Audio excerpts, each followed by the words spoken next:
तो दोस्तों हम पहुंच चुके हैं सारनाथ। और सारनाथ में बहुत सारी चीज़ें देखने को है। सबसे पहले आप आओगे तो दोस्तों खाना खा लेना। मैं इसलिए बता रहा हूँ क्योंकि भूख लगने वाली बहुत तेज, वो खाना खाना है। खाना खा लो पेट भर के, और खाना खाने के बाद शुरू हो जाओ घूमने। तो घूमने के लिए सबसे पहले निकलो तो भैया 20 रुपये का टिकट कटाओ, और 20 रुपये का टिकट दे के पार्क जल्दी से घूम लो। पार्क घूमते ही पीछे बौद्ध का एक स्तूप है, उसको देखो, अंदर जाओ, पिक लो अच्छा वाला, और पिक लेते ही फिर निकल जाओ बौद्ध स्तूप देखने। जो कहाँ है जस्ट देखो मेरे पीछे भैया, मैं भी देखने निकला हूँ। तो मेरे पीछे बौद्ध स्तूप है, तो उधर देखने निकल जाओ। उधर देख के पूरा अच्छा सा पिक लेके फ़ोन का मेमोरी फुल कर दो।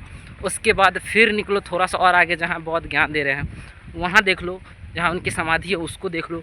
उसको देखने के बाद पार्क में जो आपको विभिन्न प्रकार की चिड़ियाएँ देखने को मिलेंगी, डियर देखने को मिलेगा, और भी बहुत सारे लोग हैं, मतलब जानवर वगैरह, सबको देखो एकदम पेट भर के।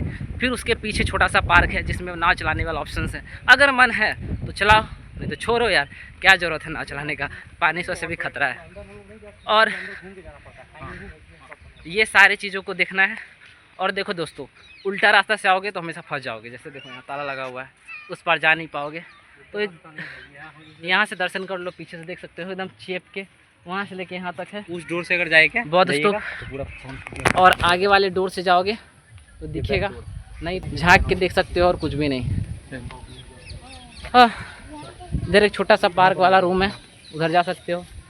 यहाँ पे देख सकते हो जू पार्क है, ये है। और देख सकते हो यात्री भाई लोग जो है घूमने आ रखे हैं, ये लोग हेलो तो देखिए हेलो। तो चलो अब चलते हैं। हाँ अच्छा चलो एक फ़ोटो भी ले लेते हैं भाई साहब, एक second. What can you say when love goes away that hasn't been said before? I have no rhyme that's different. या जैसा मैं बता रहा था कि एक पानी का बोतल भी साथ लेना। क्यों? क्योंकि प्यास लगने वाली है बहुत ख़तरनाक, और चलते चलते आप थक जाओगे, डिहाइड्रेशन का शिकार हो जाओगे। तो इसके लिए पानी बहुत ज़रूरी है। और वहाँ पे डांस वांस चल रहा है, लड़का लोग रील बना रहे हैं धुआंधार तरीके से। ये देखो हेलो गाइस, तो ये भी भैया लोग हैं एकदम धुआंधार तरीके से। और यहाँ पे घूमने के लिए बहुत कुछ है सारनाथ में। एक छोटी सी बच्ची है, फुल मस्ती मार रही है। तो दोस्तों बहुत कुछ है दुनियादारी में घूमने के लिए। घूमने घर से बाहर निकलो यार, टेंशन कम लो, फ़ोन कम चलाओ और दुनिया को जियो। फ़ोन चलाते चलाते दिमाग का कीड़ा बढ़ा रहे हो यार। तो ये सारे जो है बेसिक इन्फॉर्मेशन है जो कि मैं आपके साथ शेयर कर रहा हूँ धुआंधार तरीके से। अच्छा, सारनाथ पड़ने वाली कहाँ है? जब आप यूपी में जाओगे और उसको क्रॉस करते करते करते करते सारनाथ में आओगे। और कितना रुपया लगने वाला है भाई साहब? तो आपको जो है स्टेशन से 60 रुपये भाई साहब, मतलब एक आदमी का 60 रुपये लगेगा, और वो सारनाथ में छोड़ देगा। उसके बाद आपके ऊपर है आप कितना खर्चा करते हो भाई साहब, कहाँ खर्चा करना चाहते हो, जू में, पार्क में, थिएटर में, आपके ऊपर है। जितना पेट भर के खर्चा करो सब करो भाई साहब, लेकिन घूमो एकदम पेट भर के भाई। और इतना घूमो कि देखो भाई साहब, ये बुद्ध का है जहाँ उनकी समाधि है, और इसके अंदर उनकी समाधि रखी गई है। तो यहाँ पे समाधि है। मेरे ठीक पीछे इधर पार्क है जहाँ, जैसा मैंने बताया था आपको। और काफ़ी लोग जो है दूर दराज से यहाँ घूमने आते हैं। तो लगातार जो है सब कुछ चल रहा है, और इसमें कोई प्रकार की दिक्कत नहीं है। हाँ, जो मैंने इन्फॉर्मेशंस दिया है उसको याद रखना, नहीं तो चीज़ें होने वाली है गड़बड़। और हाँ दोस्तों, अच्छा स्टेशन कौन था जी? उधर चाहिए। और 60 रुपये मैक्सिमम खर्चा होने वाला है एक आदमी का। आइए मज़े से घूमिए। चलिए मैं फ्रंट से दिखाता हूँ कि दिखता कैसा है और कहाँ से आपको एंटर करना है। तो दोस्तों ये देखो, यहाँ से आपको एंटर करना अंदर, और जाके ढेर सारा सेल्फी लेना है। फ़ोन का मेमोरी सिम सब कुछ फुल कर देना है, और उसके बाद घर निकल जाना है। और बहुत मज़ा आएगा भाई साहब, लेकिन पैसा होना चाहिए क्योंकि भूख लगने वाली है तेज़। तो खाना पहले ही खा लेना। और यही छोटी मोटी बातें जो मैं आपको हमेशा अपडेट करता रहता हूँ। और ये सारी चीज़ें देखो भैया, और वीडियो को ठोको लाइक, और शेयर करो, सब्सक्राइब करो, जो करना करो, फ़ोन को फेंक दो लेकिन कर लो। और वीडियो देख के मज़ा करो। और फिर मैं क्या ही बताऊँ, यही सारी चीज़ें हैं। घर से बाहर जाओ, दुनिया घूमो, यही दुनिया है।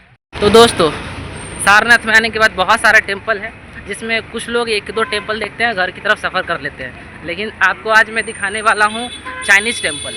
और वो चाइनीज़ टेम्पल कहाँ है, कैसा है, क्या दिखता है, क्योंकि चाइनीज़ टेम्पल में भाई साहब उसकी जो कलाकृति है, बनावट है, वही मेन है, और उसको देखने के लिए ही लोग दूर दूर से आते हैं। भाई साहब बहुत यूनिक होता है यार, मैं क्या ही बताऊँ। और जब आप देखोगे तो कहोगे कि हाँ चाइनीज़ टेम्पल है। देखो यहाँ से तो पहले आपको इंटर करना है, ये है चाइनीज़ टेम्पल। चलो इसके अंदर चलते हैं और आपको दिखाते हैं कि क्या कुछ है। तो हम अब इसके अंदर इंटर कर चुके हैं और ये है चाइनीज़ टेम्पल का गेट, देख सकते हो। ये है चाइनीज़ टेम्पल। और क्यों चाइनीज़ टेम्पल, देखो इसका कोना ऊपर की तरफ, इधर का कोना ऊपर की तरफ, ये है चाइनीज़ टेम्पल। और सब कुछ बना होता है भाई साहब लकड़ी का। All things are making to wood. So we let's go to entire and visit all things. तो भाई साहब अंदर आते ही आपको सबसे पहले ये कलाकृतियाँ देखने को मिलेगी, ये रूपरेखा देखने को मिलेगा, वो आ रहे हैं। हाँ, और देन भी आप यहाँ देखोगे तो भाई साहब इसके अंदर जो है बुद्ध है, और इसके तरफ इस साइड देखोगे तो देखने को मिलेगा भाई साहब फूल पत्ती ढेर सारा है। और इसकी संरचना, इसकी बनावट देखोगे तो आपको सबसे अच्छा लगेगा। क्योंकि मैं दिखाऊं तो देख सकते हो चाइना में, चाइनीज़ भाषा में कुछ मंदारिन भाषा में लिखी गई है, आप पढ़ नहीं पाओगे, बट बहुत सारी चीज़ें हैं जो कि आपकी देख के समझ पाओगे कि हाँ ये चाइनीज़ टेम्पल कुछ तो कहना चाह रहा है। और इसकी बनावट, इसकी कलाकृतियाँ सबसे अभिन्न है, जो कि देखने पे इंसान को मजबूर करती है। अच्छा, दूसरे साइड दिखाऊँ तो यहाँ पे प्रतीक चिन्ह दिखाई दे रही है, और यहाँ पे खुद जो है बौद्ध बैठे हुए हैं यहाँ पे।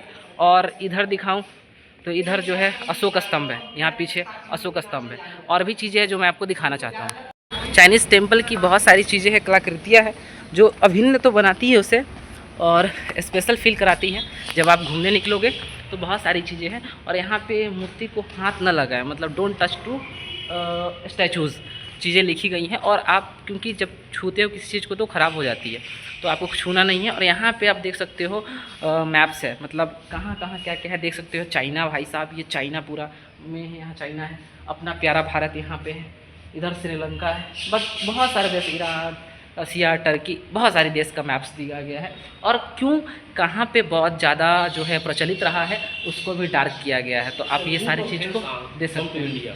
हाँ, फिर जो हेनसांग जो आया था भारत भाई साहब, और फाहियान, हेनसांग, इन्होंने भारत आकर चीन बौद्ध धर्म के विषय में जाना और उसको फिर चाइना ले जाया गया। तो भाई साहब, और यात्रियों का राजकुमार भाई साहब हेनसांग को कहा जाता है, आप सभी जानते हैं, हिस्ट्री तो आप जानते ही हो। तो भाई साहब यात्रियों का राजकुमार क्यों कहा गया? क्योंकि उसने बहुत सारी चीज़ें स्टडी की, भारत में आया, उन्होंने देखा, और देन वहाँ से सारी चीज़ों को कवर करके समेट कर जो है चाइना गया। तो भाई साहब हेनसांग और फाहियान ने बहुत सारी चीज़ें जो है एकत्रित की है, और वहाँ पर चीज़ों को दिखाया गया है। तो यही सारी चीज़ें हैं जो आपको अलग महसूस कराती है, आपको महसूस कराती है कि भारत क्यों है। और भारत को बनने में बहुत सारे धर्मों का, बहुत सारे लोगों का बहुत अहम योगदान रहा है, तब जाके भारत बन पाया है। और भारत ऐसे ही नहीं है, आप देखेंगे तो यहाँ पे बहुत सारे बौद्ध का जो है देखेंगे, छोटी छोटी कलाकृतियाँ रखी गई हैं, और ऊपर स्वयं लॉर्ड बुद्धा बैठे हुए हैं और जो है सबको आशीर्वाद प्रदान कर रहे हैं। तो बहुत सारी चीज़ें हैं देखने को, और मैं क्या बताऊं आपको दोस्तों।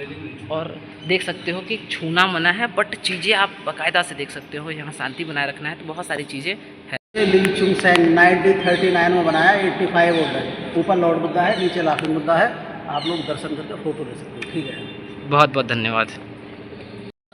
ऊपर भगवान बुद्धा, नीचे लाफिंग बुद्धा है, दर्शन करके फोटो लेना ले सकते हो। बहुत बहुत शुभकामनाएं, आशीर्वाद आप लोगों को अच्छे रहे हैं जरा। आइए बाबा, बहुत बहुत शुभकामनाएं। गुरु जी के साथ फोटो चला, हाँ गुरु जी के साथ फोटो। इधर देखिए, इधर देखिए, रुको चल,